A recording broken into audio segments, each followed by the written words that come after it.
Kate Spade and Anthony Bourdain committed suicide this week.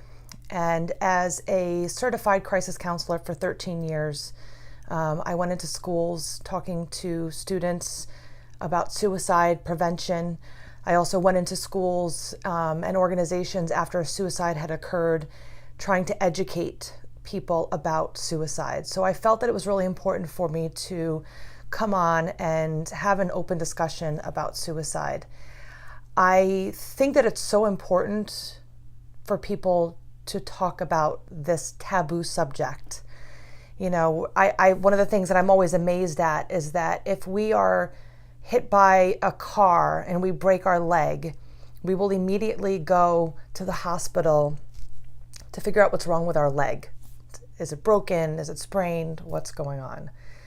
But when it comes to feeling depressed, we have this stigma. We have this negative feeling that's associated with suicide, with depression, with mental illness. We're so afraid to talk about it that we way too often keep it inside. People are unwilling to share that piece of themselves because they don't want to be labeled as crazy or that something is wrong with them. I remember when I was in middle school, I was bullied really badly. And I was having issues at home. My parents were not getting along very well. And between those two things going on, I remember coming home and wanting to die. I would hope that I would disappear. And the few times that I did actually cut myself, the lucky thing is that it was never enough to cause death. A little bit was because I was afraid. I also had this feeling that I needed to be here for something else. I would think about how I wanted to die and not be here, but then I would think about, well, when I wake up in the morning. So there was that little piece of me, luckily for me, that kept me here. But I just remember that awful, terrible feeling in the pit of my stomach. And when I went through my depression after deciding to get a divorce and things just kept going wrong after wrong after wrong and just felt like nothing was going to get any better, I laid on my bed just staring at the wall in the fetal position, not able to move, not able to do anything, and not able to reach out. I mean, I really couldn't even put into words how badly I felt. And when I would try to talk about it, it didn't seem like it was going to do anything. I just had to survive those moments, at least is what it seemed like at the time. About 8 years ago now, my uncle committed suicide. And it really kind of hit home what happened with Kate Spade because my uncle committed suicide pretty much the same way. He was very depressed and he had been asking for help. He was on medication to help with his depression. And of course, one of the side effects that a lot of people are not aware of medications for depression is suicidal thoughts, which seems like that doesn't even make sense. But he was having a lot of issues at home. He was working a lot of hours and he just was so overwhelmed.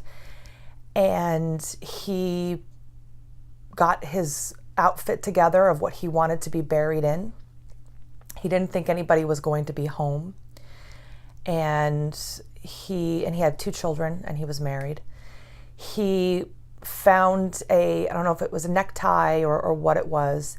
He tied it around his neck and then tied it around the refrigerator door handle.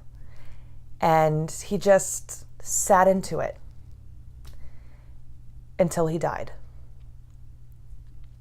And I think about how at any moment he could have changed his mind. He could have sat up, put his feet down. They were right there on the ground. He could have picked his feet up and he could have kept himself from dying. But he didn't.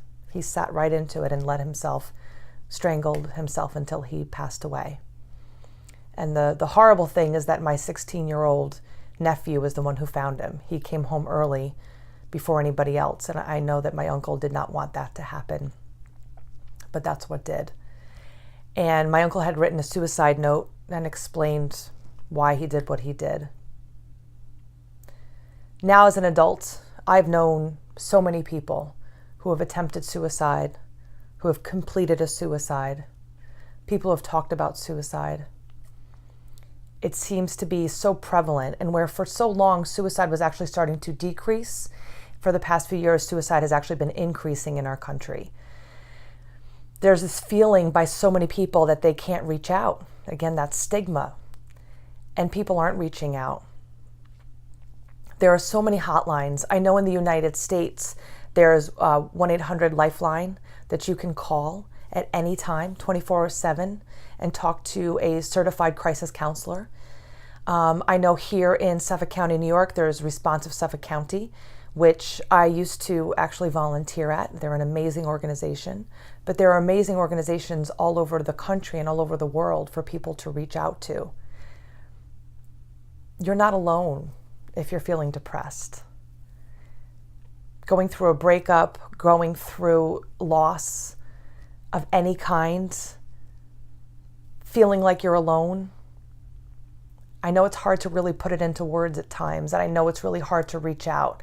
Again, sometimes that depression just sucks you down so much that the thought of even picking up that phone and telling someone how badly you feel feels like it's too much to bear. But if you do reach out that hand, call a friend, talk to someone.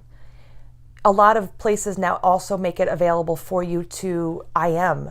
You can make up a name, so you don't even have to actually talk on the phone.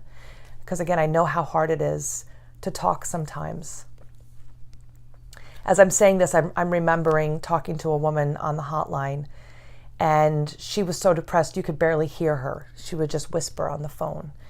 And she would tell me that she only knew days had gone by because she'd see the light come up and then it would get dark again. And she would lay in the fetal position all day and not eat anything.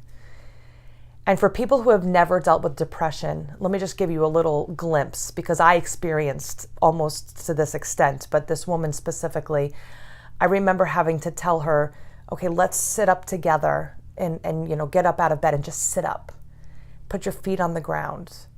How about I'll just be here, put the phone down and go take a shower. When's the last time you showered? When's the last time you ate? I will sit on the phone with you as you eat. Because doing any normal activities is like the hardest thing you could possibly imagine doing, because everything is like, it's like putting on a front for the world, because you're feeling like you need to pretend to be okay when everything is really falling apart inside. More women attempt suicide, but more men complete suicides. For teenagers, suicide is the third leading cause of death. For adults, I've heard anywhere from 8 to 10, and it depends on which study you look at.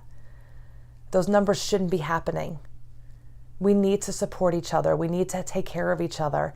In a world where there's so much technology and there's so much ways for people to communicate, it seems like the world, instead of it getting smaller, people are feeling less social. They're feeling less connected. They're having less outlets for people to really feel connected to. So the judgment that is going on, this feeling of like, oh, people are being selfish by being suicidal. It's a feeling of being trapped, feeling of being alone, feeling like nothing matters. Why bother to continue trying? Because it's always going to be this bad and it's never going to get any better. And I know I've been down that path where I felt that way for those moments. What can I do to ever make this change? There are people out there that love you. There are people and resources out there that can help you.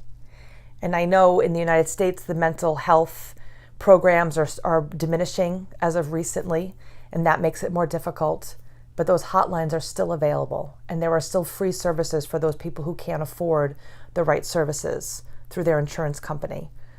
There is that possibility. And again, I know how hard it is to reach out, but please call someone, send me a message, send a message to someone that you care about, and let them know how badly you're feeling. Don't feel like you're wasting their time or that you're burdening them with your feelings. Your feelings are valid and they matter. No one should ever feel that alone.